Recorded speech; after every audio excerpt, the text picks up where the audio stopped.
Hello friends, welcome on geography जुनून। Geography जुनून में आप सभी का स्वागत है। दोस्तों, हम पिछले वीडियो में अनाच्छादन को पढ़ रहे थे, यानी हमने डेन्यूडेशन को पढ़ा था और साथ में हमने देखा कि डेन्यूडेशन जो है वो किस प्रकार बहिर्जात बलों के प्रभाव में संपन्न होता है। इसमें हमने पढ़ा कि अपक्षय क्या होता है यानी वीदरिंग क्या होता है और इरोजन यानी अपरदन क्या होता है। ठीक है, इसमें हमने अपक्षय के कारक और अपक्षय के प्रकार को डिटेल में पढ़ लिया है। साथ में हमने अपक्षय और अपरदन में जो मेजर डिफरेंस है, जो इनमें अंतर होता है, उसको भी समझ लिया है। क्लियर है? तो आई होप कि अब आपको अपक्षय और अपरदन की बेसिक इंफॉर्मेशन है। ठीक है, इसी कड़ी में आज हम स्टार्ट करते हैं अपरदन चक्र की संकल्पना। अब हम अपरदन को लेकर के आगे बढ़ेंगे। तो आज का हमारा टॉपिक है concept of cycle of erosion. ठीक है, तो चलिए स्टार्ट करते हैं आज का टॉपिक। सबसे पहले बात करते हैं हम अपरदन चक्र होता क्या है, इसको समझिए। देखिए क्या होता है कि पृथ्वी के जब आंतरिक भाग में जो बल कार्य कर रहे हैं, जो अंतर्जात बल हैं, वो जब कार्य करते हैं तो धरातल पर कुछ इरेगुलरिटीज उत्पन्न हो जाती हैं, कुछ विषमताएं उत्पन्न होती हैं। ये कैसी विषमताएं होती हैं कि कुछ भाग जो है वो धरातल का ऊपर उठ जाएगा, जैसे पर्वत, पठार, ऐसी संरचनाएं बन जाएंगी, और कुछ भाग जो है वो क्या होगा, नीचे धंस जाएगा, उनमें क्या हो जाएगा, गर्त का निर्माण हो जाएगा। और ये सब विषमताएं किससे उत्पन्न हो रही है? अंतर्जात बलों से। ठीक है, अब क्या होगा, जब ये विषमताएं उत्पन्न होंगी तो इन पर बहिर्जात बल कार्य करने लगेंगे, और बहिर्जात बल की वजह से क्या होता है, अनाच्छादन होता है, अपक्षय होता है, अपरदन होता है। ठीक है, अब इस पर जब अपक्षय और अपरदन के कारक कार्य करने लगेंगे तो अपरदन के कारक कौन से होते हैं? अपरदन के कारक होते हैं जैसे नदी का जल है, भूमिगत जल है, हिमानी है, परिहिमानी है, सागरीय तरंगे हैं, हवा है, विंड है, ये सब क्या करेंगी? अपरदन करने लगेंगी। ठीक है, और अपरदन करके, ये मैंने आपको बताया था कि ये अपरदन के कारक कार्य क्या करते हैं? ये कार्य करते हैं समतल स्थापन का, ग्रेडेशन का कार्य करते हैं। कैसे करते हैं? ये उठे हुए भागों का अपरदन करते हैं, उनको काट के उनको लेवल डाउन करने का काम करते हैं, ऐसे समतल स्थापन होता है। फिर यहां से अपर्दित पदार्थ को ये गर्त या नीचे जो गर्त वाले भाग हैं उनमें जाके क्या करेंगे? डिपॉजिट कर देंगे, वहां जाकर के निक्षेपण कर देंगे। क्लियर है? अब जब निक्षेपण होगा तो जो नीचे धसे हुए भाग हैं वो क्या होंगे? लेवल अप होंगे, और जो भाग ऊपर उठे हैं वो क्या हो रहे हैं? लेवल डाउन हो रहे हैं। यानी इनमें पूरा एक समतल स्थापन का कार्य होता है। ठीक है, और ये हो किससे रहा है? ये अपरदन के कारकों से हो रहा है, बहिर्जात बलों के प्रभाव में हो रहा है।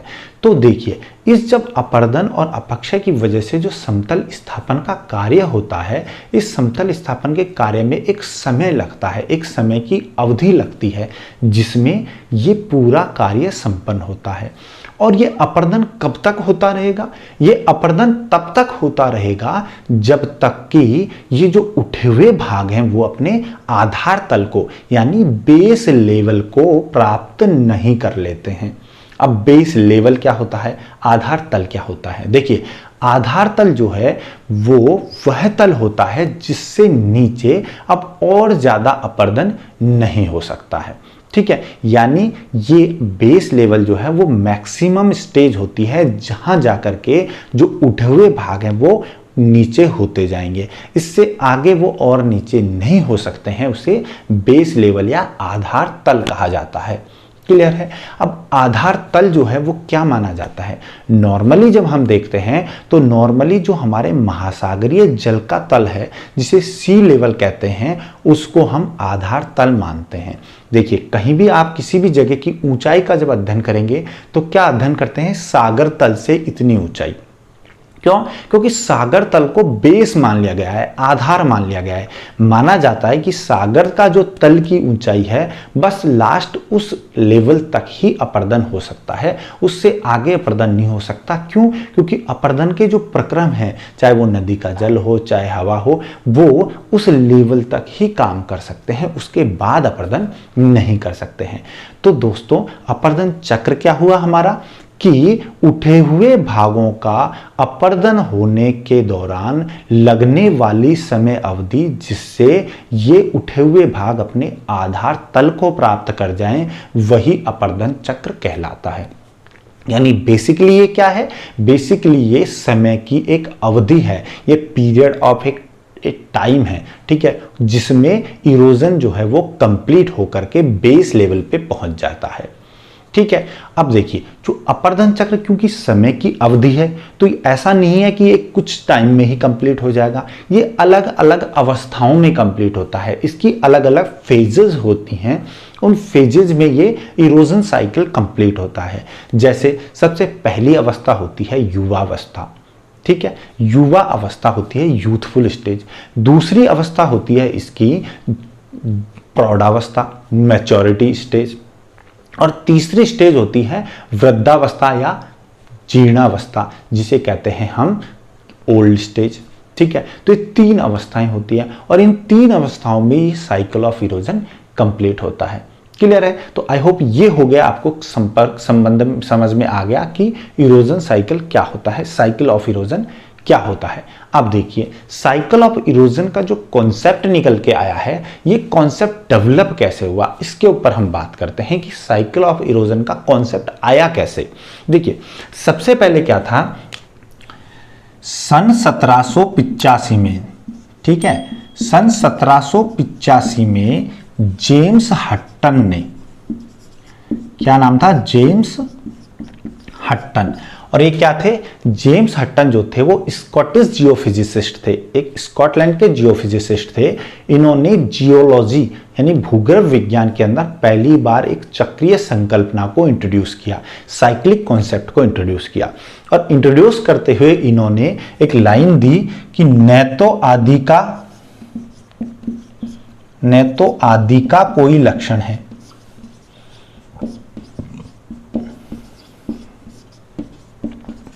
न तो आदि का कोई लक्षण है, न अंत का कोई भविष्य।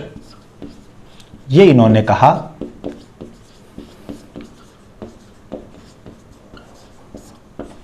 There is no vestige of a beginning, no prospect of an end. ये इन्होंने कहा, न तो आदि का कोई लक्षण है, न अंत का कोई भविष्य। अब इसको साइक्लिक कॉन्सेप्ट से समझिए कि इन्होंने साइक्लिक कॉन्सेप्ट को इंट्रोड्यूस कैसे किया। जैसे ये साइकिल है मान लीजिए, ठीक है, अब इसमें कोई एक स्पेसिफिक पॉइंट हम नहीं बता सकते कि ये कहां से स्टार्ट हुआ, ये यहां से हुआ या यहां से हुआ या यहां से हुआ, यानी इसकी कोई आदि मतलब होता है बिगिनिंग, इसकी कोई भी बिगिनिंग का हमको नहीं पता। There is no vestige of a beginning, यानी इसका कहां से प्रारंभ हुआ इसका हमें नहीं पता। And there is no vestige of beginning and no prospect of an end, ठीक है, यानी कि हमको इसका अंत जो है उसका भी नहीं पता, no prospect of an end, ठीक है, अंत का भी कोई भविष्य नहीं, यानी ये साइकिल कहां जाके खत्म हुआ इसका भी पता नहीं है। ठीक है, ये इन्होंने जियोलॉजी में कहा कि जियोलॉजी के अंदर जो प्रोसेस चल रहा है अपर्दन का, इसमें कहां से स्टार्ट होता है कहां खत्म होता है, तो इन्होंने एक जियोलॉजी के अंदर सिर्फ साइक्लिक कॉन्सेप्ट को दिया, अपर्दन पे इन्होंने कोई बात नहीं की थी। साइक्लिक कॉन्सेप्ट को इंट्रोड्यूस करने का श्रेय किसको जाता है, जेम्स हट्टन को। ठीक है, और यही जो इनका साइक्लिक कॉन्सेप्ट था, ये आगे चल करके भविष्य में जाकर के यही कॉन्सेप्ट बदल गया इनका कि पृथ्वी जो है उसके भूगर्भिक इतिहास की चक्रीय प्रवृत्ति में कंसेप्ट चेंज हो गया। ठीक है, cyclic nature of history of the earth में ये चेंज हो गया। ठीक है, किससे हुआ, जेम्स हट्टन से। इसको बोला गया cyclic concept of geological history of earth. ये कहां से निकल के आया, जेम्स हट्टन के इस कॉन्सेप्ट का आगे जाकर के इस रूप में विकास हुआ।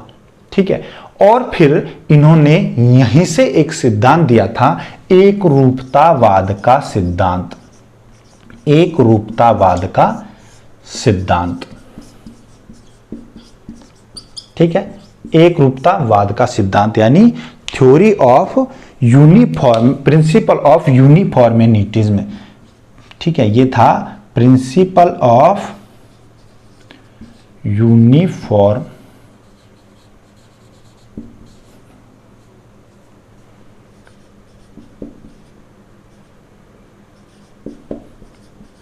यूनिफॉर्मिटेरियनिज्म। ठीक है, यानी एकरूपतावाद का सिद्धांत किसने दिया? जेम्स हटन ने। अब एकरूपतावाद के सिद्धांत में इन्होंने क्या कहा? एकरूपतावाद के सिद्धांत में इन्होंने कहा कि जो वर्तमान है वही भूत की कुंजी है।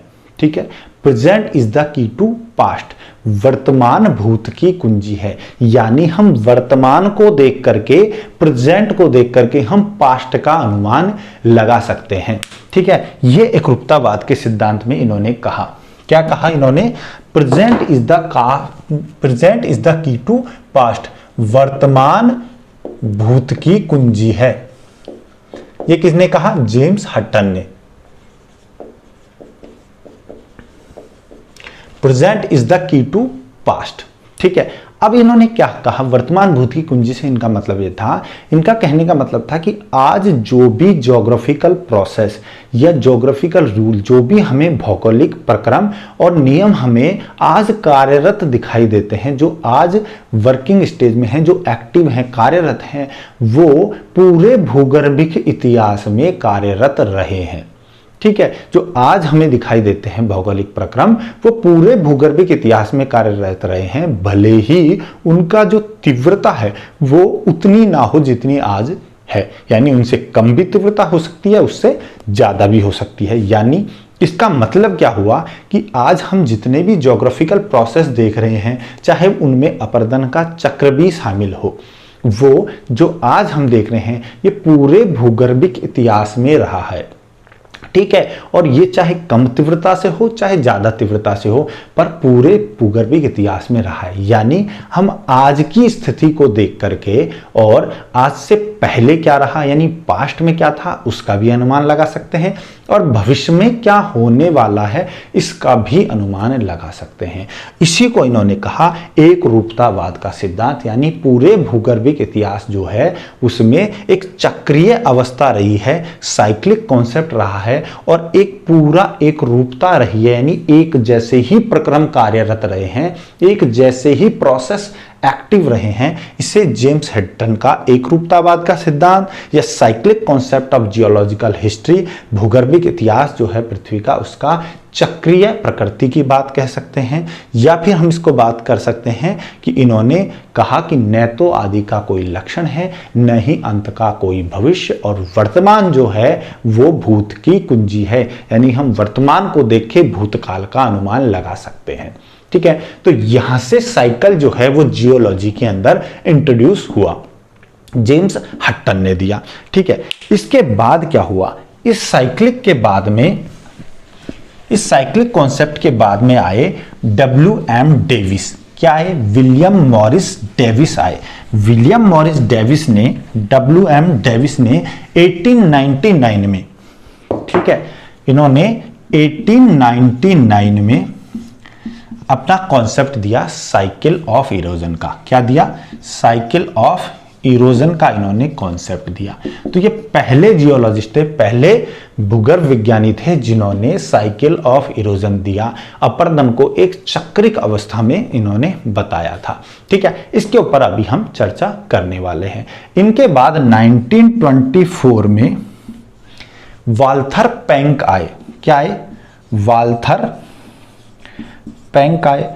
वाल्थर पैंक ने भी अपना साइकिल दिया इरोजन का, और इसको बोला गया, इनका जो साइकिल ऑफ इरोजन है इसको मॉर्फोलॉजिकल एनालिसिस या मॉर्फोलॉजिकल सिस्टम ऑफ इरोजन नाम दिया गया।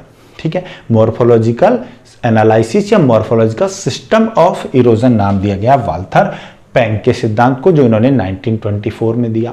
फिर आगे ये अपरदन चक्र की संकल्पना कैसे बढ़ी? 1948 में एलसी किंग आए। एलसी किंग 1948 में आए। इन्होंने पेडिप्लेनेशन की संकल्पना दी। क्या दी? इन्होंने पेडिप्लेनेशन की संकल्पना दी, और पेडिप्लेनेशन की संकल्पना में इन्होंने अपरदन चक्र का अंतिम जो अवस्था थी वो पेडिप्लेन बताई। ठीक है, पेडिप्लेनेशन की संकल्पना दी, और इस तरह से धीरे धीरे करके ये साइकिल ऑफ इरोजन का कॉन्सेप्ट है जो आगे बढ़ता गया। ठीक है दोस्तों, तो आज यही टॉपिक है हमारा कि concept of cycle of erosion कैसे इंट्रोड्यूस हुआ और आज हम स्टार्ट करते हैं विलियम मॉरिस डेविस का साइकिल ऑफ इरोजन। ठीक है, तो चलिए स्टार्ट करते हैं विलियम मॉरिस डेविस का साइकिल ऑफ इरोजन। देखिए, विलियम मॉरिस डेविस जो थे, WM डेविस, ये पहले जियोमॉर्फोलॉजिस्ट थे जिन्होंने साइकिल ऑफ इरोजन को इंट्रोड्यूस किया था। ठीक है, तो सबसे पहले अगर किसी ने ये कॉन्सेप्ट लाए थे तो वो थे William Morris Davis, WM Davis.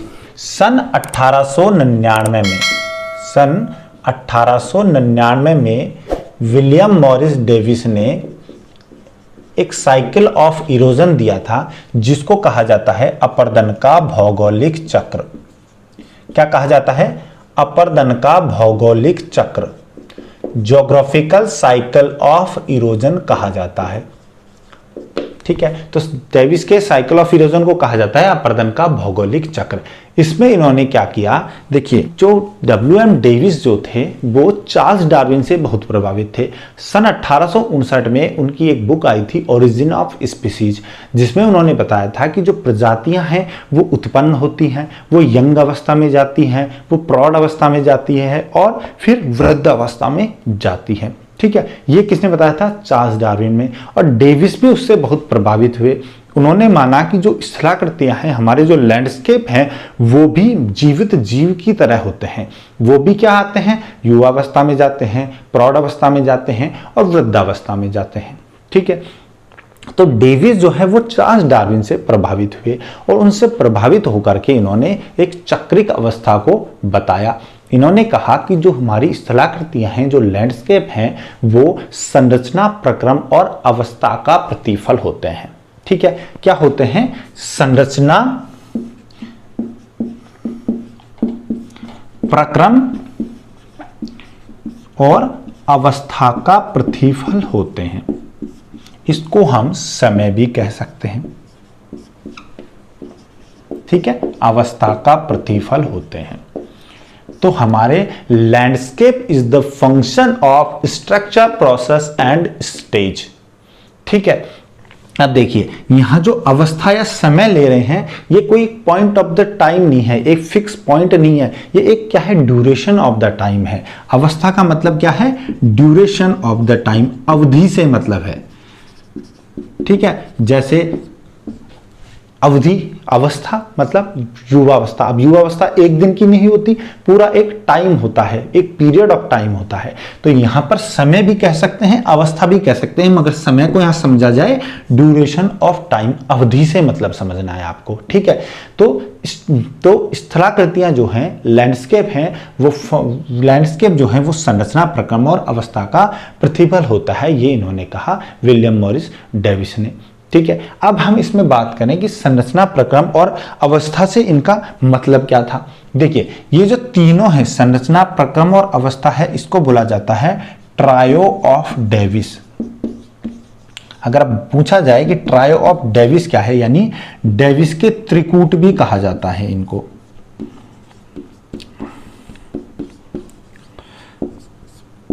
संरचना, प्रक्रम और अवस्था को डेविस के त्रिकूट भी कहा जाता है। अब हम एक एक करके समझते हैं कि संरचना से इनका क्या मतलब था, प्रक्रम से क्या था और अवस्था से क्या मतलब था। देखिए, इन्होंने कहा कि जो आज हमें स्थलाकृतियां दिखाई देती हैं वो संरचना से प्रभावित होती हैं। संरचना से क्या मतलब है? देखिए, हमारे जो चट्टाने हैं, जो धरातल पर चट्टाने हैं, उनकी किस प्रकार की संरचना है, उसी आधार पर जो है वो अपरदन चक्र चलेगा। जैसे अगर मान लीजिए कहीं पर बहुत कठोर चट्टान है, ठीक है, कठोर चट्टाने हैं, जैसे आग्नेय चट्टाने हैं, तो कठोर चट्टानों के ऊपर जो अपरदन के प्रक्रम लग रहे हैं, जो कारक लग रहे हैं, चाहे वो नदी का जल है, तो वो नदी जल जो है वो बहुत कम अपरदन कर पाएगा। और अपरदन चक्र जो है क्या है, लंबे समय तक चलेगा, बहुत लॉन्ग पीरियड तक चलेगा अगर वहां पर कठोर चट्टान है। अगर हम बात करें कि वहां पर क्या है, कोमल चट्टाने हैं या हम कहें अवसादी चट्टाने हैं, तो उन चट्टानों में क्या है, वहां पर संधि है, जोड़ है, और वहां से जब अब नदी का वेग जो है, नदी जब गुजरेगी तो उसकी वजह से क्या होगा, वहां पे अपरदन ज्यादा होगा और साइकिल ऑफ इरोजन जो है वो जल्दी कंप्लीट हो जाएगा। क्यों हो जाएगा? क्योंकि वो जल्दी से बेस लेवल को प्राप्त कर जाएंगी, बहुत जल्दी वो बेस लेवल पे पहुंच जाएंगी। ठीक है, जब आधार तल को प्राप्त कर जाएंगी तो फिर erosion of cycle of erosion है वो कंप्लीट हो जाएगा। यानी कि कठोर चट्टान है तो लॉन्ग साइकिल ऑफ इरोजन होगा, अगर अवसादी भाग ज्यादा है तो शॉर्ट पीरियड होगा। ठीक है, साइकिल ऑफ इरोजन कम समय तक चलेगा। दूसरा हम बात करें संरचना के अंदर ही हम बात करें, मान लीजिए कहीं पर कैसी चट्टानें हैं, पारगम्य चट्टानें हैं, पोरस चट्टानें हैं, तो उनमें क्या होगा, जो जल है वो छिद्रों से क्या होगा, नीचे रिस जाएगा और रिस के भूमिगत जल के रूप में चलने लगेगा। अब जल ऊपर है ही नहीं धरातल पर, तो अपर्दन क्या होगा, बहुत देर से होगा। जब अपर्दन बहुत देर से होगा तो क्या होगा, अपर्दन चक्र जो है वो लंबे समय तक चलेगा। तो यहां पर भी संरचना जो है वो अपर्दन चक्र को प्रभावित कर रही है। ठीक है, इसके अलावा कुछ ऐसी चट्टानें हैं जो पारगम्य नहीं है, जिनसे पानी रिस के नीचे नहीं जा सकता है, तो उनके ऊपर से वेग से पानी जाएगा। जब वेग से जल जाएगा, जब वाटर जाएगा, तो उसकी वजह से क्या होगा, अपर्दन जल्दी होगा और अपर्दन चक्र जल्दी से कंप्लीट हो जाएगा। तो इस तरह से संरचना जो है वो प्रभावित कर रही है। दूसरी हम बात करें, मान लो कि कोई ऐसी सरफेस है जिस पर ढाल बहुत तीव्र है, बहुत तेज ढालू सतह है, ठीक है, स्टीप स्लोप वाली सतह है, तो वहां पर जल का वेग क्या होगा, बहुत ज्यादा होगा। जल का वेग ज्यादा होगा तो उसकी क्या होगी, गतिज ऊर्जा बहुत तेज होगी, और गतिज ऊर्जा बहुत तेज होगी तो वो अपर्दन भी बहुत ज्यादा करेगा। और अपर्दन के साथ साथ उनके द्वारा जो नदी है उसके द्वारा जो पदार्थ हैं अपर्दित, उनको परिवहन करके बहा के ले जाने की क्षमता भी बहुत ज्यादा होगी। ठीक है, तो उससे क्या होगा, अपर्दन चक्र जल्दी पूर्ण हो जाएगा। क्यों, क्योंकि अपर्दन बहुत तेजी से होगा और जो नदी की घाटी है वो बहुत जल्दी जो है बेस लेवल को प्राप्त कर जाएगी, बहुत जल्दी बेस लेवल पे पहुंच जाएगी। ठीक है, तो इस तरीके से हम संरचना की बात करें तो संरचना जो है वो हमारा जो अपर्दन चक्र है, साइकिल ऑफ इरोजन है, उसको प्रभावित करती है। डिपेंड करेगा कि किस स्थान पर किस प्रकार की सेल है, किस प्रकार का धरातल है, तो संरचना इस पे डिपेंड करेगा, साइकिल ऑफ इरोजन। दूसरी बात करें हम प्रक्रम की। अब प्रक्रम से हमारा क्या मतलब है, यहाँ प्रक्रम प्रोसेस से मतलब यह है हमारा कि यहाँ पर कौन सा अपर्दन का कारक कार्य कर रहा है। यहाँ पे नदी का जल कार्य कर रहा है, या वायु काम कर रही है, या भूमिगत जल काम कर रहा है, या हिमानी काम कर रही है। ठीक है, तो देखिए हर एक प्रक्रम की अपनी एक गति होती है, अपनी एक अपर्दन की दर होती है। ठीक है, इरोजन जो अलग अलग दर से, हर प्रक्रम अलग अलग दर से इरोजन करेगा। जैसे नदी का जो इरोजन है उसकी दर अलग होगी, हिमानी के द्वारा जो इरोजन किया जाएगा, अपर्दन किया जाएगा, उसकी दर अलग अलग होगी। यानी कि ये डिपेंड करेगा कि इरोजन का जो है वो कितने टाइम तक चलेगा, ये डिपेंड करेगा कि कौन सा प्रक्रम काम कर रहा है, या हम यूं कहें कि कौन से स्थान पर कौन सा प्रक्रम काम कर रहे हैं, उसके अकॉर्डिंग ही इरोजन साइकिल चलेगा। ठीक है, क्यों, क्योंकि सबकी जो दर है अपर्दन की वो अलग अलग होती है। तो प्रक्रम भी, प्रोसेस जो है वो भी इरोजन साइकिल जो है उसको प्रभावित करता है। ठीक है, तीसरी बात करते हैं हम अवस्था की या समय की, कि समय क्या है, समय या अवस्था कैसे प्रभावित करती है। देखिए जब कोई नदी युवावस्था में होती है, ठीक है, तो युवा अवस्था में बहुत तेज गति से वो प्रवाहित होती है। क्यों, क्योंकि वहां पर सतह जो है बहुत ढालू होती है, बहुत ढाल होता है और बहुत तेज गति से वो प्रभावित होती है। जब बहुत तेज गति से प्रवाहित होती है तो वो अपर्दन ज्यादा करती है, परंतु जब वो प्रौढ़ अवस्था में आ जाती है तो वहां पर क्या होगा, वहां पे उसकी गति कम हो जाती है, वेग कम हो जाता है, इससे गतिज ऊर्जा कम हो जाती है, तो अपर्दन कम करती है। और वृद्धावस्था में जाते जाते उसका अपर्दन और कम हो जाता है। यानी कि कौन सा प्रक्रम किस अवस्था से गुजर रहा है वो भी डिपेंड करेगा, साइकिल ऑफ इरोजन को प्रभावित करेगा। ठीक है, कि कौन सा प्रक्रम जो है वो किस स्टेज में है, अगर युवावस्था में है या फिर प्रौढ़ अवस्था में है या फिर वो वृद्धावस्था में है। तो इसलिए डेविस ने कहा कि जो साइकिल ऑफ इरोजन है तो उसकी को कौन कौन प्रभावित करेगा, संरचना, प्रक्रम और अवस्था प्रभावित करेंगे। ठीक है, यानी इन्होंने कहा कि आज के लैंडस्केप जो हैं वो संरचना, प्रक्रम और अवस्था का प्रतिफल होते हैं। ठीक है, ये तीनों चीजें प्रभावित करती हैं हमारे साइकिल ऑफ इरोजन को। ठीक है दोस्तों, तो ये तीनों बातें आपको क्लियरली समझ में आ गई होगी कि संरचना, प्रक्रम और अवस्था कैसे प्रभावित कर रही है। अब इसके बाद हम बात करते हैं कि इनका जो साइकिल ऑफ इरोजन था, जिसे ज्योग्राफिकल साइकिल ऑफ इरोजन या अपरदन का भौगोलिक चक्र कहा गया, ये कैसे हम इसको एक ग्राफ के रूप में रिप्रेजेंट कर सकते हैं। ठीक है, ये इसका एक ग्राफिकल रिप्रेजेंटेशन है। इस ग्राफिकल रिप्रेजेंटेशन में देखिए इन्होंने सबसे पहले क्या कहा, इन्होंने सबसे पहले कहा, देखिए इनकी कुछ अजम्पशन थी, इनकी कुछ धारणाएं थी, जिसमें इन्होंने कहा कि सबसे पहले क्या होगा कि जो भूभाग है वो समतल भूभाग में उत्थान होगा। ठीक है, अपलिफ्टमेंट होगा, और वो जो अपलिफ्टमेंट है वो बहुत तेजी से होगा और बहुत कम समय में पूर्ण हो जाएगा। जैसे ये देखिए, ये स्टेज ऑफ अपलिफ्टमेंट है, ये बहुत कम समय में पूर्ण हो गई है। यहाँ Y से लेके C तक की जो ये स्टेज है, ये स्टेज ऑफ अपलिफ्टमेंट है, यह बहुत कम समय में पूर्ण हो जाएगी और बहुत तेज गति से होगी। ठीक है, स्टेज ऑफ अपलिफ्टमेंट। इसके बाद जब ये अवस्था पूर्ण हो जाएगी, इस अवस्था के पूर्ण होने के बाद अपर्दन स्टार्ट होगा। यानी अपर्दन चक्र के अंदर हम स्टेज ऑफ अपलिफ्टमेंट को इंक्लूड नहीं करते हैं, क्यों? क्योंकि एक प्रिपरेटरी स्टेज है। ठीक है, ये पहले की तैयारी वाली अवस्था है, अपर्दन चक्र प्रारंभ होने की तैयारी की अवस्था है। इसको क्या बोलेंगे? प्रिपरेटरी स्टेज बोलेंगे इसको।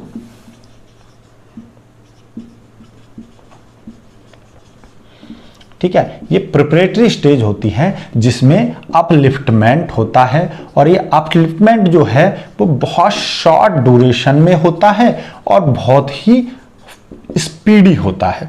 शॉर्ट ड्यूरेशन में होता है और स्पीडी होता है प्रिपरेटरी स्टेज के अंदर।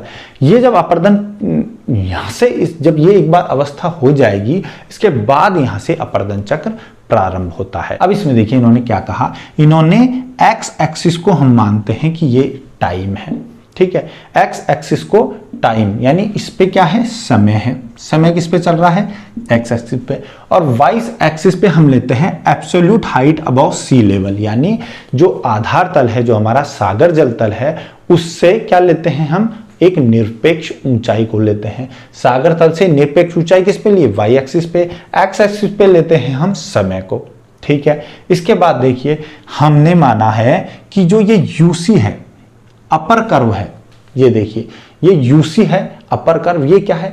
ये सागर तल से निरपेक्ष ऊंचाई है। ठीक है, सागर तल से निरपेक्ष ऊंचाई, ये जो ऊपर की ओर हमारी जो लाइन है, ये क्या है? अपर कर्व है। अपर कर्व होती है सागर तल से निरपेक्ष ऊंचाई। ये टर्मिनोलॉजी समझिए, क्योंकि इसका ग्राफिकल रिप्रेजेंटेशन आपको समझने के लिए ये टर्म्स समझनी होंगी कि होता क्या है। देखिए ये सागर तल से निरपेक्ष ऊंचाई है यूसी। इसके बाद बात करें हम एलसी या लोअर कर्व की।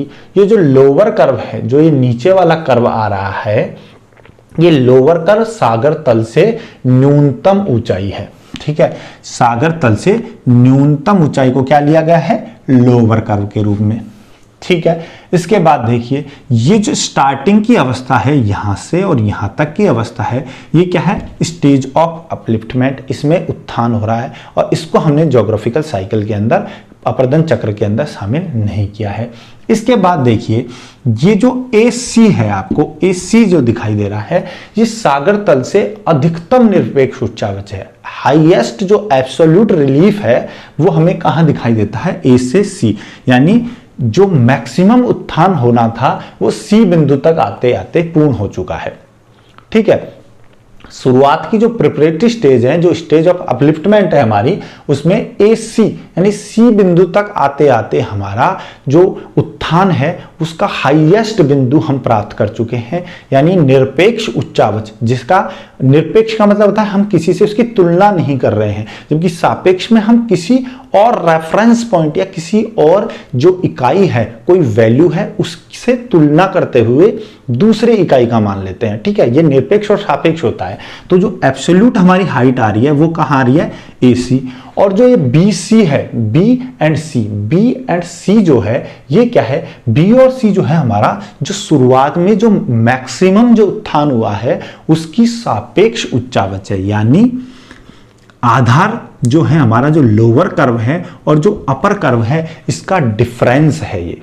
ठीक है, अधिकतम और न्यूनतम जो है उसका क्या है, डिफरेंस होता है, ये क्या होता है, बीसी। इसे कहेंगे हम प्रारंभिक सापेक्षिक उच्चावच। ठीक है, प्रारंभिक सापेक्षिक उच्चावच। और ये क्या होता है, प्रारंभिक सापेक्षिक उच्चावच का मतलब होता है कि अधिकतम उच्चावच माइनस न्यूनतम उच्चावच, अधिकतम माइनस न्यूनतम। यानी यूसी में से अगर हम एलसी को घटाते हैं तो हमारा सापेक्षिक उच्चावच आता है, और बीसी जो है वो हमारा सापेक्षिक उच्चावच है। ठीक है, ये हो गया अधिकतम माइनस न्यूनतम प्रारंभिक सापेक्षिक उच्चावच। इसके बाद हम बात करें कि ये जो हमारी लाइन है ADG, ये हमारा आधार तल है, बेस लेवल है, इससे आगे इरोजन और नहीं हो सकता है। तो बेस लेवल क्या है, ये जो लाइन खींच रही है नीचे, ये हमारा बेस लेवल या आधार तल है। ठीक है, अब इस पूरे स्टेज को हम आगे देखते हुए चलते हैं कि क्या क्या हमें इसमें एक एक स्टेज में देखने को मिलता है। ठीक है, ये आपने टर्मिनोलॉजी समझ ली कि क्या क्या इसमें हमें मिल रहा है। तो अब हमारा जो अपर्दन चक्र है ये स्टार्ट करते हैं हम। अपर्दन चक्र में सबसे पहली स्टेज आती है हमारी यूथफुल स्टेज या तरुण अवस्था या युवावस्था को लेते हैं। तो देखिए, ये आती है हमारी यूथफुल या युवावस्था। ये कब स्टार्ट होती है, एक बार मैक्सिमम उत्थान हो चुका है, स्टेज ऑफ अपलिफ्टमेंट कंप्लीट हो चुकी है, इसके बाद हमारी जो है अपर्दन चक्र प्रारंभ हुआ। उसकी पहली अवस्था यूथफुल स्टेज है। और ये जो यूथफुल स्टेज है ये तीनों अवस्थाओं में सबसे छोटी अवस्था होती है, जो सबसे कम समय में पूर्ण होती है। इसमें क्या होता है, इसमें जब शुरुआत में जब अपर्दन चक्र प्रारंभ होता है तो जो नदियां हैं, जो सरिताएं हैं, वो बहुत छोटी होती हैं, उनकी लंबाई कम होती है। और ये सरिताएं जो हैं वो अपने उद्गम की ओर, अपने ओरिजिन की ओर हेडवर्ड इरोजन करके, यानी शीर्षवर्ती अपर्दन करती हैं ये। ठीक है, और शीर्षवर्ती अपर्दन किस तरफ करती हैं, ये अपने उद्गम की ओर, उद्गम की ओर शीर्षवर्ती अपर्दन करके अपनी लंबाई को बढ़ाने का प्रयास करती हैं। ठीक है, रिवर लेंथनिंग होती है। ठीक है, कि ये अपनी लंबाई को बढ़ाएंगी। इस समय क्या होगा, इस समय जो ये वाटर डिवाइड्स हैं, जो जल विभाजक हैं, वो क्या है, बहुत बड़े बड़े हैं। ठीक है, जल विभाजक बड़े बड़े हैं और ये शीर्षवर्ती अपर्दन कर रही हैं उद्गम की ओर। फिर क्या होगा इसमें आगे क्या होगा कि अब देखिए, यहां पर क्योंकि ढाल बहुत अधिक होता है, युवावस्था के टाइम पे जो उठे हुए भाग हैं उनमें देखिए, ये जो ऊपरी भाग जो हमें दिखाई दे रहे हैं, ये इन्हें हम बोलते हैं वाटर डिवाइड्स, जल विभाजकों के शिखर हैं। ये वाटर डिवाइड्स समिट हैं, जल विभाजकों के शिखर हैं। तो इस समय क्या है कि बहुत अधिक ढाल है। जब ढाल बहुत अधिक है तो नदी का वेग क्या होगा, बहुत ज्यादा होगा। जब नदी का वेग बहुत ज्यादा होगा तो उसकी वजह से उसकी गतिज ऊर्जा बहुत ज्यादा होगी, और गतिज ऊर्जा बहुत ज्यादा होने से वो तेजी से अपर्दन करेगी, और अपर्दन के कारण वो बहुत अधिक अवसादी पदार्थों को लेकर के नीचे आएगी। और इसकी वजह से यहां पर एक अपर्दन होता है जिसे कहते हैं हम लंबवत अपर्दन। ठीक है, यहां पर ये लंबवत अपर्दन करेंगी, यानी वर्टिकल इरोजन करेंगी। और इस वर्टिकल इरोजन की वजह से ये अपनी घाटियों को गहरा करने का प्रयास करेंगी। इसे बोलते हैं वैली डीपनिंग करेंगी ये। ठीक है, घाटियों को गहरा करने का प्रयास करेंगी, और इस गहरा करने के दौरान जो घाटी है वो किस प्रकार की हो जाएंगी, वी आकार की घाटी का निर्माण होगा। ठीक है, वी आकार की घाटी का निर्माण होगा। और इस वी आकार की घाटी की विशेषता कैसी होती है कि इनके जो ढाल हैं, जो पार्श्ववर्ती जो ढाल हैं, वो कैसे होते हैं, उत्तल होते हैं, यानी कॉन्वेक्स ढाल होते हैं। तीव्र ढाल वाली घाटियों का निर्माण करती हैं। ये देखिए, ये वी आकार की घाटी का निर्माण हो गया युवावस्था में, जबकि ढाल बहुत अधिक है, वेग अधिक है, गतिज ऊर्जा अधिक है, अपर्दन अधिक हो रहा है, और इसकी वजह से नदियां जो हैं वो लंबवत अपर्दन कर रही हैं, साइडों में नहीं कर रही हैं, लंबवत अपर्दन करके अपनी घाटी को गहरा करके वी आकार की घाटी का निर्माण करेंगी। और यही अपर्दन जब आगे और ज्यादा होता रहेगा तो ये आगे जाके क्या बना लेंगी, गॉर्ज बनाएंगी और कैनियन का निर्माण करेंगी, गॉर्ज और कैनियन का निर्माण करेंगी। यानी अब जो है जो वी आकार की घाटी है वो और ज्यादा गहरी होकर के आई शेप में आ जाएगी, तो गॉर्ज और फिर कैनियन का निर्माण होगा। ये देखिए, ये जो यूथफुल स्टेज है इसमें देखिए शुरुआत में जो है ये वी आकार की घाटी का निर्माण हो रहा है। इसके बाद ये देखिए यहाँ पे क्या मान सकते हैं हम, ये गॉर्ज का निर्माण हो रहा है, ठीक है, यूथफुल स्टेज में। क्लियर है, ये तो इनका अपर्दन का प्रक्रम है। इसके बाद देखिए अब क्या कह सकते हैं हम इसमें, अब इसमें ऊंचाई में क्या क्या चेंजेस आ रहे हैं उसको समझिए। ऊंचाई में क्या चेंज आ रही है, देखिए क्योंकि यहां पर अभी सिर्फ लंबवत अपर्दन हो रहा है, ऊपर नीचे की बात कर रहे हैं, तो घाटियां गहरी हो रही हैं, मगर जो हमारे जल विभाजक हैं, ये जो ऊपर वाले भाग हैं, ये क्या है, वाटर डिवाइड्स हैं, इन जल विभाजकों के शिखर में कोई अपर्दन नहीं हो रहा है। क्यों? क्योंकि यहाँ पर जो लेटरल इरोजन है, जो पार्श्ववर्ती अपर्दन है, वो नहीं हो रहा है। लेटरल इरोजन यहाँ पर नहीं हो रहा है, पार्श्ववर्ती यानी साइड बाय साइड अपर्दन नहीं हो रहा होता है। इस वजह से जल विभाजकों के शिखर जो है वो स्थिर बने रहते हैं, और इसी वजह से क्या होगा, इसी वजह से हम बात करें कि इनका जो निरपेक्ष उच्चावच है, ठीक है, जो निरपेक्ष उच्चावच है वो क्या बना रहेगा, स्थिर बना रहेगा। निरपेक्ष उच्चावच तो यहां क्या रहेगा, स्थिर, यूथफुल स्टेज में, ठीक है। निरपेक्ष उच्चावच कौन सा है हमारा, ए सी, ठीक है। तो ए सी जो है वो क्या है, स्टेबल है। ये तो क्या बना जाएगा, यहां पे प्रारंभिक जो निरपेक्ष उच्चावच है ये है, तो ये निरपेक्ष उच्चावच जो है यहां भी देख लीजिए, यहां भी देख लीजिए, तो निरपेक्ष उच्चावच जो है वो तो स्थिर बना रहेगा, जो कि प्रारंभ में कौन सा था निरपेक्ष उच्चावच, एसी था, जो कि सबसे अधिकतम था। मगर जो सापेक्ष उच्चावच है वो इसमें बढ़ेगा। क्यों बढ़ेगा सापेक्ष उच्चावच, क्योंकि घाटियां जो हैं वो गहरी हो रही हैं, और सापेक्षिक उच्चावच का मतलब क्या होता है, अधिकतम कर्व माइनस न्यूनतम कर्व। अब यहां देखिए जो लोअर कर्व है, ये जो लोअर कर्व है ये और ज्यादा नीचे हो रहा है। क्यों हो रहा है, क्योंकि घाटी जो है उसमें गर्तन क्रिया हो रही है, वैली डीपनिंग हो रही है, घाटी गर्तन की क्रिया हो रही है, गहरी हो रही है। तो जब देखिए जब ऐसी स्टेज आएगी कि मान लीजिए ये घाटी जब नीचे जाती जाएगी और ये पोर्शन स्थिर है, ठीक है, तो निरपेक्ष उच्चावच तो स्थिर है, और जो यहां घाटी है वो गहरी होती जा रही है, तो इसकी वजह से क्या होगा कि ये सापेक्षिक उच्चावच जो हमारा ये जो दिखाई दे रहा है हमें सापेक्षिक उच्चावच, ये क्या होगा, ये क्या है, सापेक्षिक उच्चावच हमारा है ये बढ़ता रहेगा। यानी इसमें निरपेक्ष उच्चावच स्थिर रहेगा यूथफुल स्टेज में, और सापेक्षिक उच्चावच जो है हमारा जो रिलेटिव रिलीफ है वो बढ़ेगा, सापेक्षिक उच्चावच में वृद्धि होगी, ठीक है। ये होगा यूथफुल स्टेज में, ठीक है। अब देखिए यूथफुल स्टेज जो है उसमें जब निरपेक्ष उच्चावच स्थिर है, सापेक्ष उच्चावच बढ़ रहा है, तो यहां पर कुछ संरचनाएं भी बनेंगी, क्योंकि यहां पर ढाल बहुत अधिक है, ठीक है, ढाल बहुत अधिक है। तो यहां पर जो संरचनाएं बनती हैं उनमें अगर एकांतर क्रम में कुछ कठोर और मृदु चट्टानें आ जाती हैं, तो ढाल के सहारे जो जल है, जो नदी का जल है, वो उछलता हुआ आएगा, और यहां पर उच्छलिकाओं का निर्माण होगा। उच्छलिकाएं, इन्हें बोला जाता है वाटर रैपिड्स, ठीक है। सबसे पहले क्या बनेगा, यहां पर उच्छलिकाएं बनेगी, क्योंकि जल जो है वो एकांतर क्रम में मृदु और कठोर चट्टानों में ढाल के साथ उछलते हुए ऐसे ऐसे उछलते हुए आएगा, तो उच्छलिकाओं का निर्माण होगा। दूसरा यहां पर क्या बनेगा, यहां पर झरनों का निर्माण होगा, ठीक है, वाटरफॉल्स का निर्माण होगा।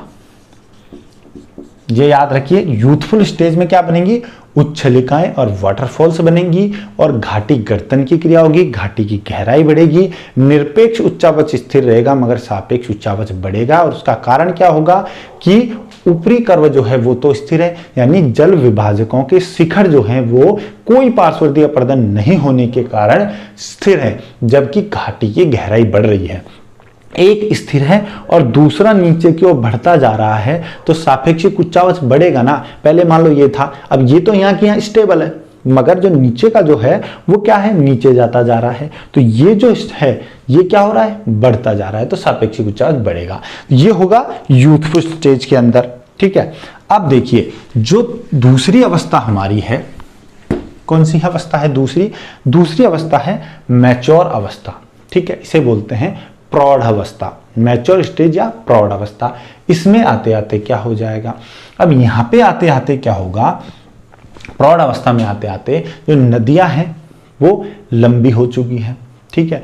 और यहां पर दोस्तों, यहां पर आते आते घाटी गर्तन की क्रिया है वो क्या हो जाएगी, स्लो हो जाएगी, ठीक है। घाटी गर्तन की क्रिया स्लो हो जाएगी और यहां पर पार्श्ववर्ती अपर्दन स्टार्ट हो जाएगा, ठीक है। यहां पर लंबवत अपर्दन तो हो जाएगा कम, लंबवत अपर्दन तो कम हो जाएगा और पार्श्ववर्ती अपर्दन जो है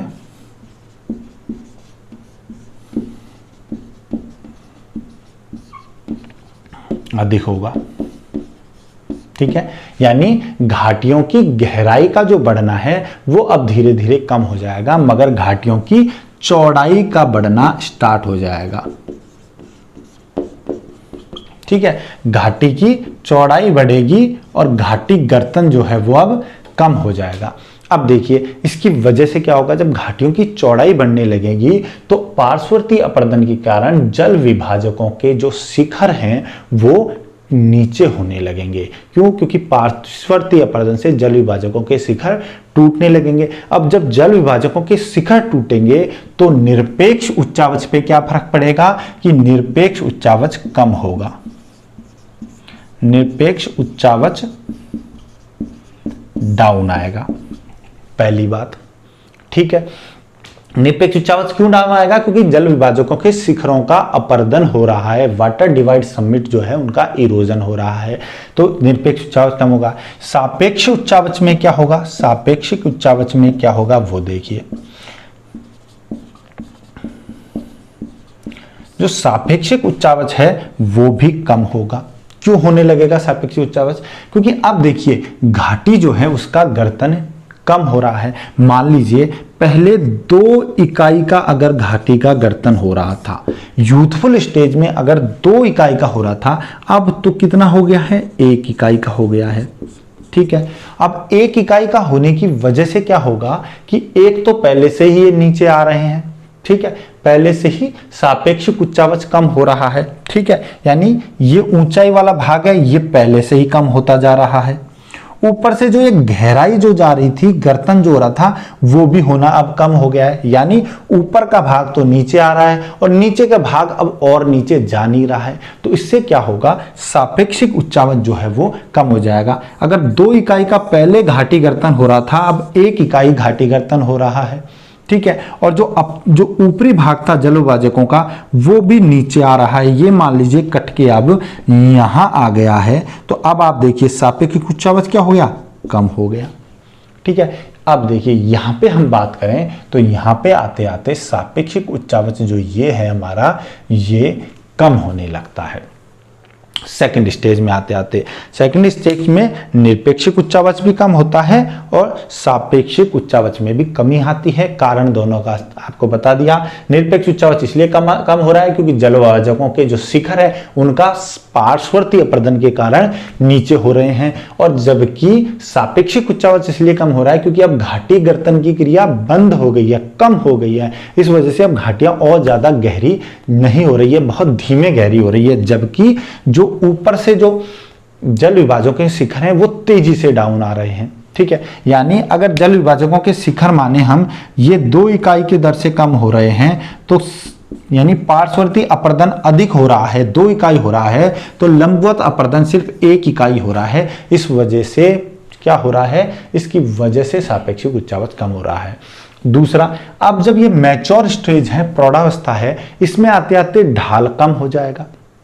क्लियर है। अब जब ढाल कम हो जाएगा तो यहां पर आकर जो नदी है वो अपर्दन के साथ साथ निक्षेपण का कार्य भी करेगी।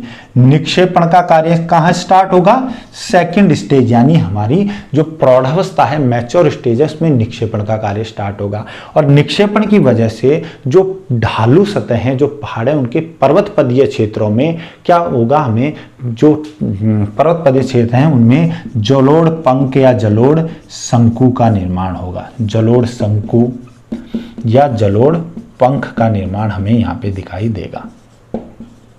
ठीक है, तो जलोढ़ शंकु और जलोढ़ पंख जो है हमें वो कहाँ पे दिखाई देंगे? जलोढ़ पंख और जलोढ़ शंकु, अलुवियल फैन एंड अलुवियल कोन जो है वो हमें दिखाई देंगे मैच्योर स्टेज के अंदर, पर्वत पदीय क्षेत्रों में। ठीक है, और ये मैच्योरिटी स्टेज जो है वो ऐसी अवस्था है जिसमें अपर्दन भी हो रहा है और निक्षेपण भी हो रहा है। ठीक है, यानी यहां पर अभी भी जो है वो लंबवत अपर्दन हो रहा है, भले ही वो कम हो रहा है बहुत, मगर अपर्दन हो रहा है। ठीक है, सेकंड स्टेज में अब थर्ड स्टेज की हम बात करते हैं, तीसरी अवस्था की हम बात करते हैं, वृद्धावस्था। तो वृद्धावस्था में डेविस के अकॉर्डिंग क्या होगा?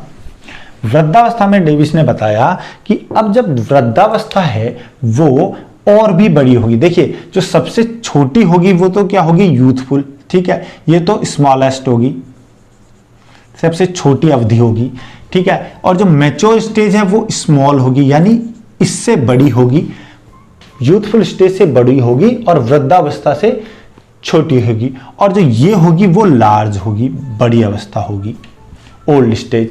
तो इस तरह से बढ़ते हुए क्रम में होगी ये। ठीक है, ओल्ड जो स्टेज है वो लंबे समय तक होगी और लंबी अवस्था होगी।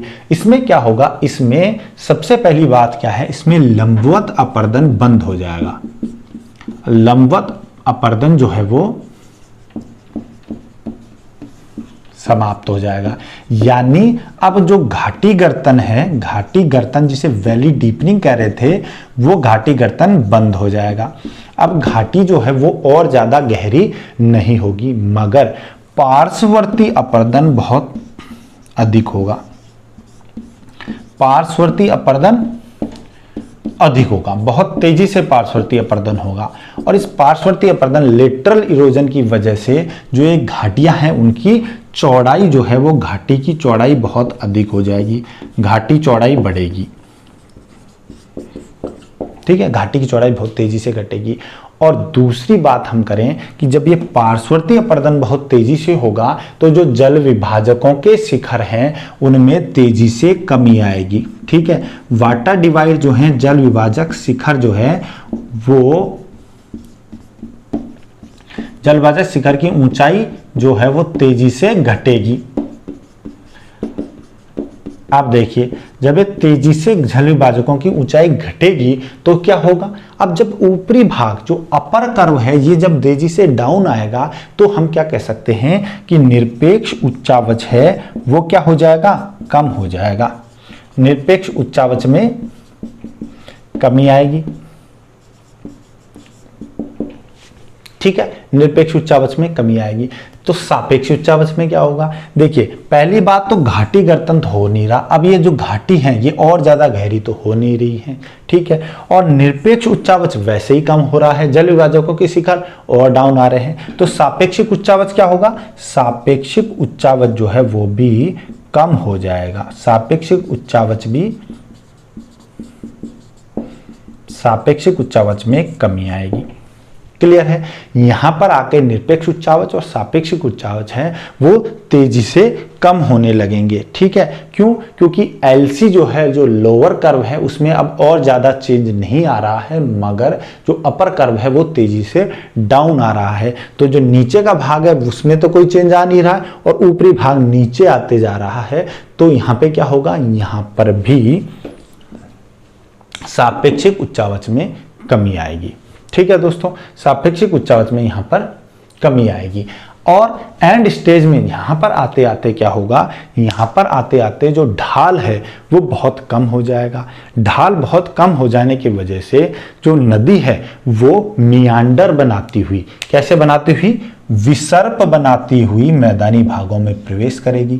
ठीक है, विसर्प बनाते हुए आएगी, ऐसे ऐसे विसर्प बनाती हुई नदी बहेगी और इसकी वजह से हमें यहाँ पर क्या मिलेंगी, ऑक्स बाउल लेक मिलेंगी, गोखुर झील मिलेंगी। ठीक है, गोखुर झील यानी ऑक्स बाउल लेक मिलेगी हमें यहाँ पर।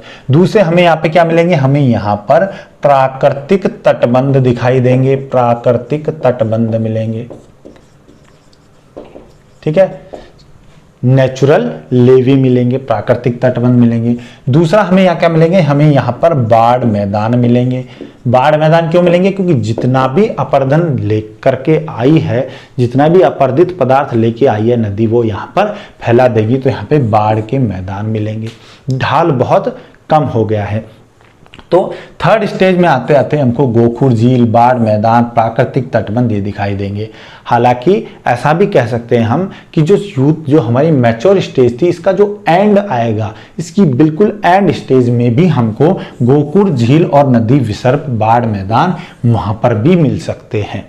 ठीक है, ओल्ड स्टेज में तो मिलेंगे ही मिलेंगे, मगर मैच्योर स्टेज का जो एंड जो है, अंतिम पड़ाव जब आएगा, तब भी हमको बाढ़ के मैदान, गोखुर झील और प्राकृतिक तटबंध वगैरह मिलने लगेंगे। ठीक है, ओल्ड स्टेज। अब देखिए यहां आते आते जल विभाजकों के शिखर जो हैं वो बहुत तेजी से जब कमी आएगी, उनकी ऊंचाई में जब तेजी से घटेगी, तो एक स्थिति आएगी कि लास्ट में जो जल विभाजक हैं वो एक छोटी पहाड़ी के रूप में उठे हुए रह जाएंगे, और इन पहाड़ी के रूप में उठे हुए भाग हैं, इनको नाम दिया जाता है मोनाडोनॉक। मोनाडोनॉक कहा जाता है। ठीक है, इन मोनाडोनॉक में आप देखिए, मोनाडोनॉक इनको क्यों कहते हैं, क्योंकि ये जो यूएसए का जो न्यू हैम्पशायर है, यूएसए के न्यू हैम्पशायर जगह है, न्यू हैम्पशायर, यहां पर एक माउंट मोनाडोनॉक पाया जाता है, माउंट मोनाडोनॉक पाया जाता है, मोनाडोनॉक पाया जाता है। इस मोनाडोनॉक के नाम पर ही इनको डेविस ने मोनाडोनॉक पहाड़ी कहा था, मोनाडोनॉक पहाड़ी कहा था।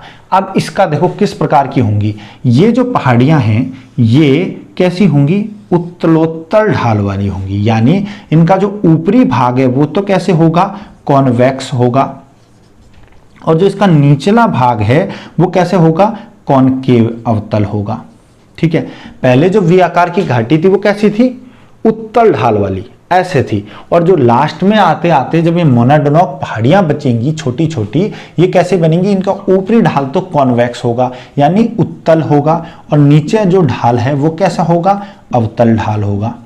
ठीक है, और इनके जो घाटियां हैं वो कैसी हो जाएंगी, बहुत चौड़ी चौड़ी हो जाएंगी, और इससे जो लास्ट में जो अपरदित जो स्थान बचेगा उसको नाम दिया इन्होंने पेनिप्लेन, पेनिप्लेन नाम दिया, पेनिप्लेन यानी समतल प्राय मैदान। क्या नाम दिया, समतल प्राय मैदान नाम दिया, पेनिप्लेन नाम दिया।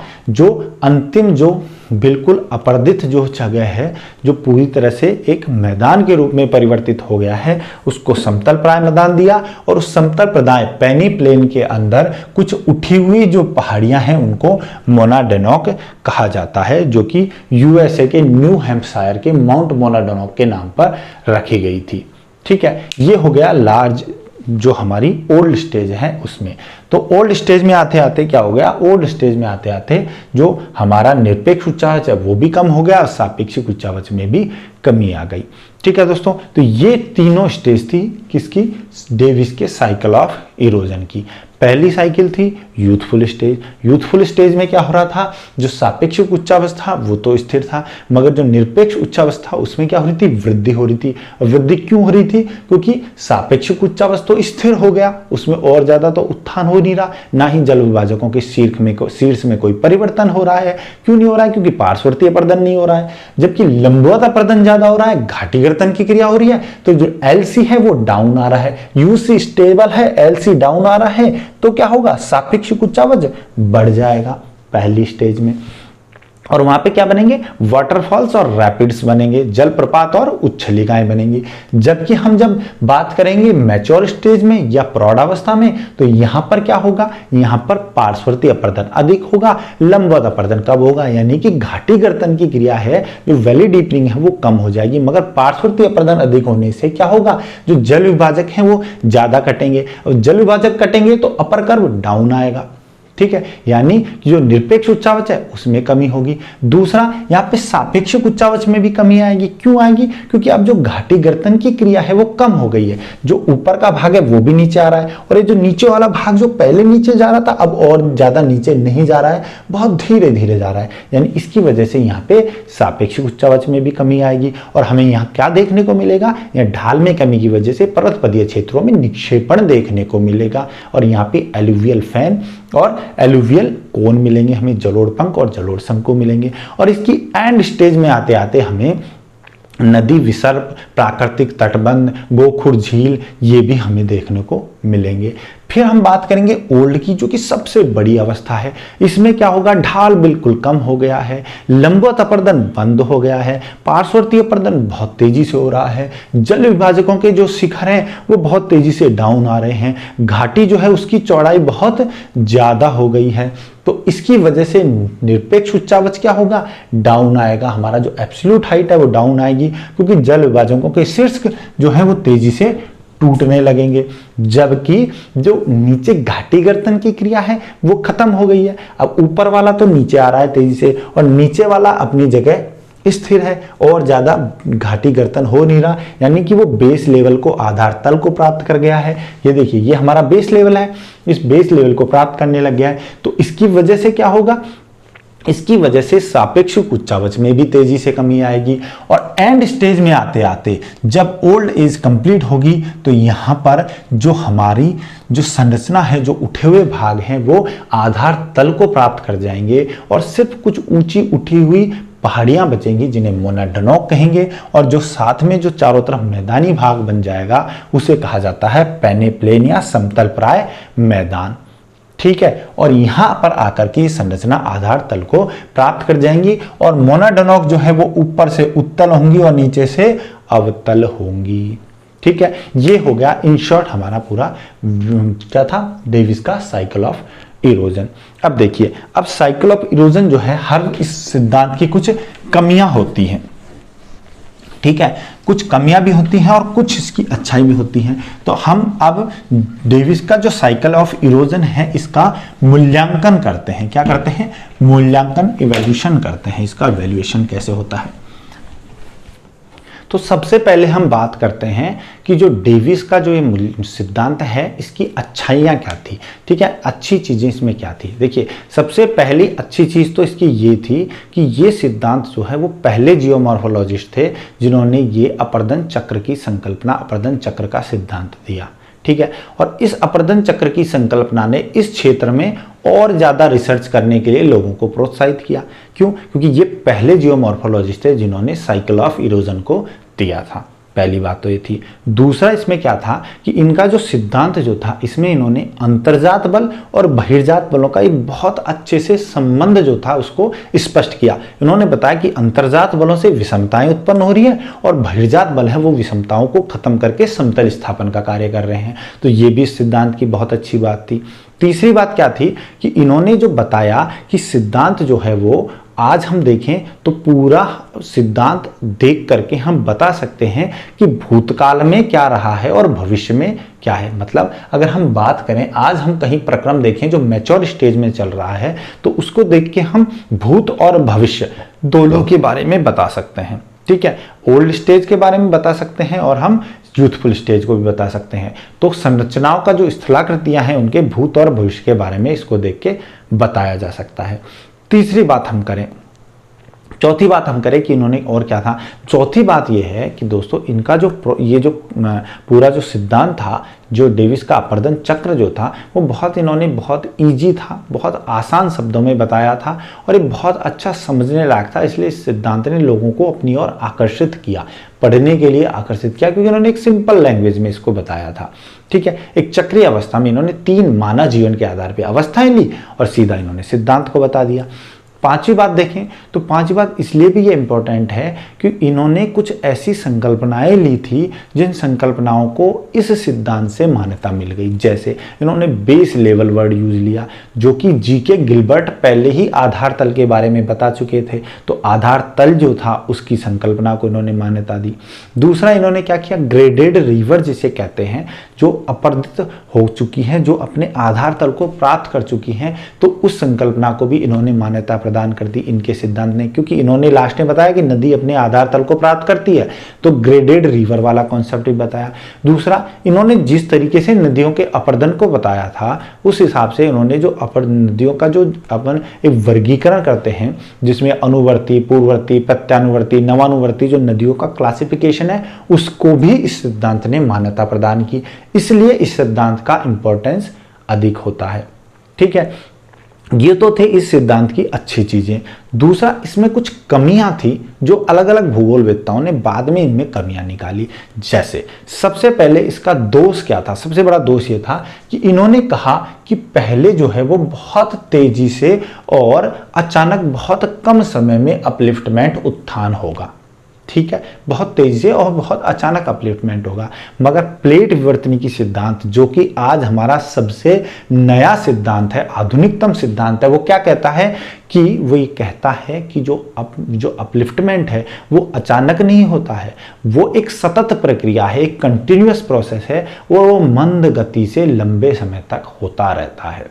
ठीक है, जबकि इन्होंने कहा कि अचानक उत्थान हो जाएगा और उसके बाद अपर्दन चक्र प्रारंभ होगा, मगर ऐसा नहीं होता है। तो पहली कमी तो इसकी ये थी। दूसरा, इन्होंने कहा कि एक बार जो है वो उत्थान पूरा होगा, यानी स्टेज ऑफ अपलिफ्टमेंट एक बार पूरी होगी और उसके बाद अपर्दन स्टार्ट होगा। यानी इनका कहने का मतलब ये था कि पूरा टाइम जो है वो अपलिफ्टमेंट पूरा होने के बाद अपर्दन होगा और इस पूरे अपर्दन चक्र में कहीं भी दोबारा उत्थान नहीं होगा।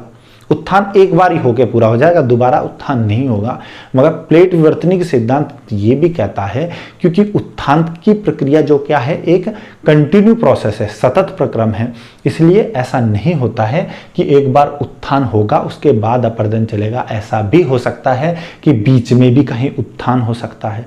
ठीक है, यानी जो अपर्दन है वो उत्थान का इंतजार नहीं करेगा। एक बार जैसे अपलिफ्टमेंट हुआ, चाहे वो थोड़ा ही हो, अपर्दन तुरंत स्टार्ट हो जाता है।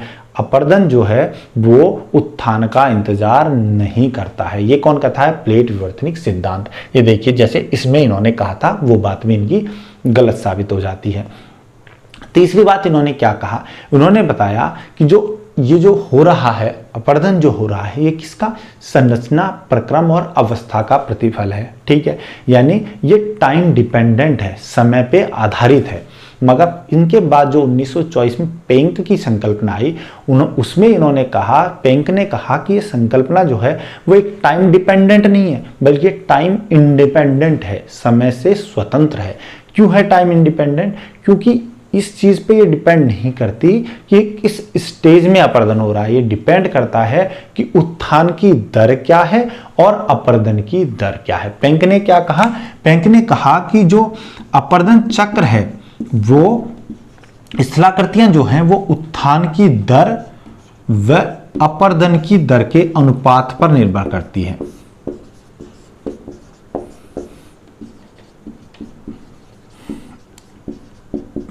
ठीक है, तो स्थलाकृतियां संरचना, प्रक्रम और अवस्था का प्रतिफल ना होकर के और उत्थान की दर और अपर्दन की दर के अनुपात पर निर्भर करती है कि कितना ज्यादा उत्थान हो रहा है और कितना ज्यादा कटाव हो रहा है। उस हिसाब से हमें स्थलाकृतियां देखने को मिलती हैं। ठीक है, ये इन्होंने कहा था। दूसरा, अब मैंने आपको बताया कि पूरी जो स्टेज है इसमें इन्होंने कहा कि कहीं भी अपलिफ्टमेंट नहीं होता है, मगर अगर हम प्लेट टेक्टोनिक थ्योरी की बात करें तो इसमें कहीं भी बीच में भी अपलिफ्टमेंट हो सकता है, और जब अपलिफ्टमेंट हो जाएगा बीच में तो अपर्दन चक्र में क्या आ जाएगा, व्यवधान उत्पन्न हो जाएगा, डिस्टरबेंस आ जाएगा। क्यों? क्योंकि देखिए यहां कर आकर के मान लीजिए ओल्ड स्टेज में आ गई है और यहां पर अपर्दन चक्र जब पूर्ण होने वाला है उससे पहले ही दोबारा उत्थान हो गया, और जब दोबारा उत्थान हो गया तो यहां से फिर क्या होगा, पीछे जब सारे भाग उठ गए तो ये यहां खत्म नहीं हुआ है, ये आगे जो प्रोसेस है ये बिल्कुल रुक जाएगा, आगे जाएगा ही नहीं और यहां से फिर से स्टार्ट हो जाएगा। ठीक है, यानी इनके द्वारा ये कहा गया कि उत्थान जो है वो एक बार ही हो रहा है, आगे उत्थान नहीं हो रहा है। मगर ऐसा होता नहीं है, क्योंकि एक बार अपर्दन चक्र जो चल रहा है उसमें बीच में अगर उत्थान हो जाता है तो फिर से एक नया अपर्दन चक्र प्रारंभ हो जाता है। ये भी इनके सिद्धांत की एक कमी थी। ठीक है, तो ये 4 बातें इनके सिद्धांत में कमियां थी। पेंक ने कहा कि उत्थान जो है वो संरचना, प्रक्रम और अवस्था का प्रतिफल नहीं होता, यानी टाइम डिपेंडेंट नहीं होता, ये टाइम इंडिपेंडेंट होता है, सिर्फ डिपेंड इस पे करता है कि उत्थान की दर क्या है और अपर्दन की दर क्या है। ठीक है दोस्तों, तो ये था हमारा WM डेविस का साइकिल ऑफ इरोजन या ज्योग्राफिकल साइकिल ऑफ इरोजन, अपर्दन का भौगोलिक चक्र। इसमें इन्होंने नदी के द्वारा 3 अवस्थाओं के अपर्दन को बहुत सरल और आसान शब्दों में समझाया था। ठीक है दोस्तों, तो अगले वीडियो में हम करेंगे कवर वाल्थर पेंक का अपर्दन चक्र। ठीक है, तो आप वीडियो को लाइक कीजिए, चैनल को सब्सक्राइब कीजिए, बेल आइकन को प्रेस कीजिए और दोस्तों से शेयर कीजिए। मिलते हैं अगले वीडियो में। Thank you so much.